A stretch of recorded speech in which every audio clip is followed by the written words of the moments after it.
নওশাদ সিদ্দিকী আব্বাস সিদ্দিকীর বাবা মা তুলে গালাগাল দেওয়া, আজকে তো ভাঙড়ের যে একটা চুনোপুটি সে আজকের এই ভাষা ব্যবহার করছে এবং যারা এই ধরনের নোংরা কথাবার্তা বলেছে মানে যিনি অভিযুক্ত তার বিরুদ্ধে আদালত কিন্তু সেখানে সমন জারি করতে পারে। সমন জারি করার পরে তাকে আদালতে জামিন নিতে হবে। জামিন নেওয়ার পরে কিন্তু সেখানে তার বিরুদ্ধে যে মানে বিচার প্রক্রিয়া চলবে এবং সেই বিচার প্রক্রিয়ায় কিন্তু সেখানে তার সাজা হতে পারে, একেবারে 6 মাস থেকে 1 বছরও পর্যন্ত সাজা হতে পারে বিভিন্ন ধারায়। এবং বিশেষ করে একজন জনপ্রতিনিধি তার যেভাবে মানহানি করার চেষ্টা হয়েছে তার বাবা মাকে গালাগাল দিয়ে, সেই মানহানির মামলায় সেখানে কিন্তু একটা বড় রকমের আর্থিক জরিমানাও করতে পারে আদালত। আজকে যে রাজনৈতিক দলের লোক হোক, সেখানে একজন মানুষ খুন হয়েছে, আমাদের সহনাগরিক খুন হয়েছে। সেই খুনের পেছনে কারা আছে, কোন রাজনৈতিক দলের নেতা কর্মী আছে, পুলিশ এবং প্রশাসনের দায়িত্ব তাকে খুঁজে বের করা। কিন্তু কোনো রকম প্রমাণ ছাড়াই কোনো একজন যদি একজন মাননীয় বিধায়ক তার বাবা মা তুলে গাল দেয়, তাহলে তার যে সেটা অসভ্য বর্বর একটা নিকৃষ্ট রুচির মানুষ বলে আমি তাকে মনে করি। কখনো এরকম উচিত নয়, সে যে কোনো রাজনৈতিক দলের লোকই হোক। আসলে এই ধরনের কাজ যারা করছে তারা আসলে তাদের বোধহয় ওপরে থাকা কিছু নেতার খুশি করার জন্য এই সমস্ত মানে নোংরা কর্মকাণ্ডগুলো চালাচ্ছে। আসলে রাজ্জাক খাঁ মারা যাওয়ার পরে পরেই আমরা দেখতে পেয়েছি পুলিশ ইতিমধ্যে বেশ কয়েকজনকে গ্রেপ্তার করেছে। তারা কিন্তু সবাই শাসক দলের সদস্য বলে প্রমাণিত। শাসক দলের গোষ্ঠীদ্বন্দ্বের প্রমাণ পাওয়া যাচ্ছে, উঠে আসছে। ফলে সেই জায়গায় দাঁড়িয়ে হঠাৎ নওশাদ সিদ্দিকী আব্বাস সিদ্দিকীর বাবা মা তুলে গালাগাল দেওয়া, এটা আমি মনে করি একটা জঘন্য কার্যকলাপ। এবং যারা এই ধরনের নোংরা কথাবার্তা বলেছে পুলিশ এবং প্রশাসনের সুমুটো তাদের বিরুদ্ধে ব্যবস্থা নেওয়া দরকার। আব্বাস নওশাদকে কেন আদালতে যেতে হবে, কেন বা পুলিশের কাছে যেতে হবে? পুলিশের দায়িত্ব যে একজন বিধায়কের বাবা মা তুলে এইভাবে গালাগাল দেবে। আমরা জানি যে আপনার একটা পুলিশকে কীভাবে গালাগাল দিয়েছিল আপনার সেই বীরভূমের তথাকথিত বাঘ, হ্যাঁ, সে কেষ্ট মণ্ডল। তারপরে পুলিশ তার বিরুদ্ধে মামলা করেছে, সুমুটো পুলিশই মামলা করেছে যে কেন এরকম হলো। ফলে এই যে নোংরা ভাষা ব্যবহার করা রাজনীতিতে, এটা আজকে যেন মানে জলভাত হয়ে গেছে। যে যা খুশি জঘন্য ভাষায় আজকে মানে একে অপরের বিরুদ্ধে কাদা ছোড়াছুড়ি করছে, নোংরামি করছে, নোংরা ভাষা ব্যবহার করছে। এটা কখনোই কাঙ্ক্ষিত নয়। এখনও বিধানসভার প্রায় 9-10 মাস বাকি, তার মধ্যে যেমন এই মানে ভাষা সন্ত্রাস শুরু হয়ে গেছে, ঠিক তেমনিভাবে শুরু হয়ে গেছে খুনের রাজনীতি।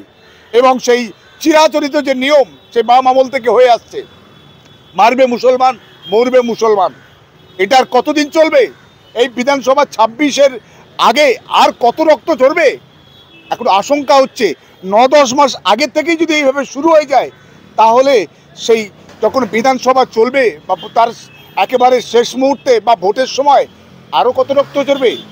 আজকের আমি সকলকে অনুরোধ করব, বাংলায় বিশেষ করে মুসলিম জনসমাজ, তারা আজকে যেন তার প্রতিবেশীর কাছে খেয়াল রাখে যে আজকের রাজনীতি তাদের করে খাওয়ার জায়গা হতে পারে না। রাজনীতি হচ্ছে নীতির রাজা। সেখানে কিভাবে প্রশাসনিক কাজকর্ম হবে না হবে, এলাকার উন্নয়ন কিভাবে কে করতে পারবে না পারবে, তার বিরুদ্ধে ভিত্তিতে তার নিরিখেই রাজনীতি হওয়া দরকার। কিন্তু তা না হয়ে শুধুমাত্র ক্ষমতা দখল আর করে খাওয়ার যে রাজনীতির যে সংস্কৃতি আজকের বাংলায় শুরু হয়েছে, তার জন্যই কিন্তু এই খুন খারাপিগুলো চলছে এবং হচ্ছে। এবং বিশেষ করে মুসলিমদেরকে বিভিন্ন জায়গায় বিভিন্নভাবে ব্যবহার করা হচ্ছে। কাঁটা দিয়ে কাঁটা তোলার যে খেলা, এই খেলা অবিলম্বে বন্ধ হওয়া দরকার। এই যে যিনি আব্বাস সিদ্দিকীর মা বাবা তুলে গালি দিয়েছে, তার কিরকম শাস্তি হতে পারে বলে আপনি মনে করছেন? না, অবশ্যই এখন ব্যাপারটা হচ্ছে শাস্তি একটা মানুষকে, একটা বিধায়ককে, জনপ্রতিনিধিকে বা একটা রেসপেক্টেবল পার্সনকে কেউ যদি গালাগাল দেয়, অবশ্যই তার বিরুদ্ধে আইনের ধর্তব্য অপরাধ, গরিত অপরাধ।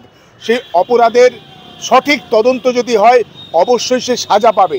তাকে কিন্তু মানে সে চাইলে যদি ঠিকভাবে তদন্ত হয় এবং ঠিকভাবে সাক্ষ্য প্রমাণ আদালতের সামনে পেশ করা হয়, তাহলে কিন্তু তার সাজা হতে বাধ্য। কিন্তু এটা তো কোনো খুন মার্ডার নয়, এটা ভাষা সন্ত্রাস। তবে সেটা একটা 6 মাস বা 1 বছরের হলেও তার সাজা হতে পারে যদি সব তদন্ত প্রক্রিয়া যথাযথ হয় এবং সঠিকভাবে সাক্ষ্য প্রমাণ আজকের আদালতে পেশ করা হয়।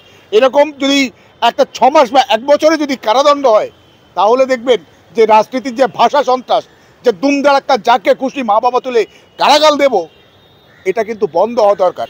এই যে যিনি আব্বাস সিদ্দিকীর মা বাবা তুলে গালি দিয়েছে তার কিরকম শাস্তি হতে পারে বলে আপনি মনে করছেন?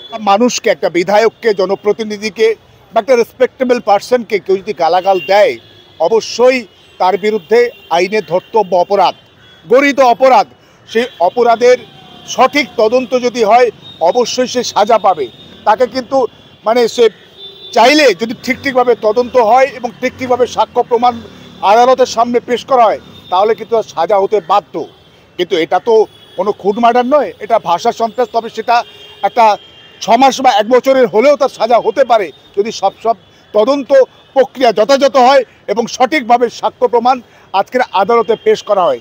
এরকম যদি একটা 6 মাস বা 1 বছরে যদি কারাদণ্ড হয় তাহলে দেখবেন যে রাজনীতির যে ভাষা সন্ত্রাস, যে দুমদার একটা যাকে খুশি মা বাবা তুলে গালাগাল দেব, এটা কিন্তু বন্ধ হওয়া দরকার। আজকে তো ভাঙড়ের যে একটা চুনোপুটি, সে আজকের এই ভাষা ব্যবহার করছে।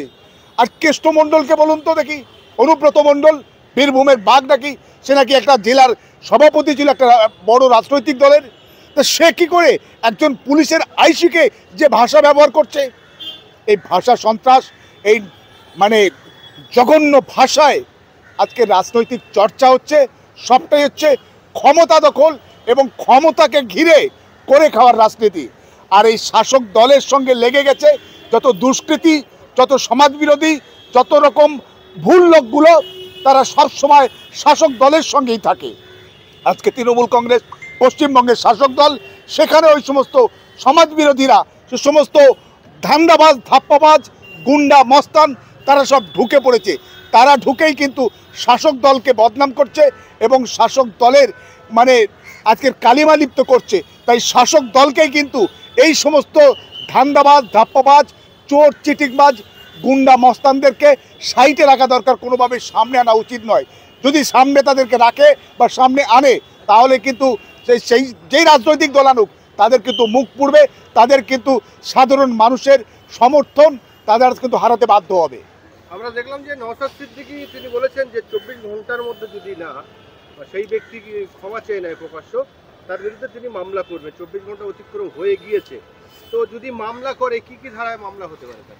এখন দেখুন, এখন ব্যাপারটা হচ্ছে মামলা যদি কেউ করে তাকে তো প্রথমে থানায় জানাতে হবে, থানায় অভিযোগ দায়ের করতে হবে এবং সেখানে কোনো একজন লিটিগেন্ট পাবলিক সে গেলে সে তো আর কোনো ধারা বসাবে না। সে বসাবে যে তার বিরুদ্ধে কি কি বলা হয়েছে, কি কি করা হয়েছে, সেগুলো যেমন উল্লেখ করা হবে এবং সেগুলোর ভিত্তিতে পুলিশ কিন্তু সেকশন বা ধারা বসাবে। সেখানে কিন্তু যিনি অভিযোগকারী তিনি কিন্তু ধারা বসাতে এখতিয়ার বা হক তার নেই।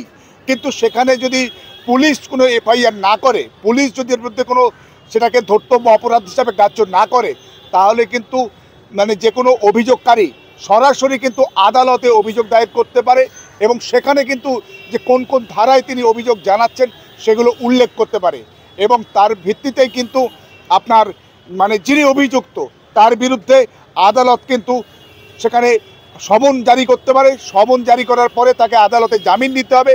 জামিন নেওয়ার পরে কিন্তু সেখানে তার বিরুদ্ধে যে বিচার প্রক্রিয়া চলবে এবং সেই বিচার প্রক্রিয়ায় কিন্তু সেখানে তার সাজা হতে পারে, একেবারে 6 মাস থেকে 1 বছরও পর্যন্ত সাজা হতে পারে বিভিন্ন ধারায়।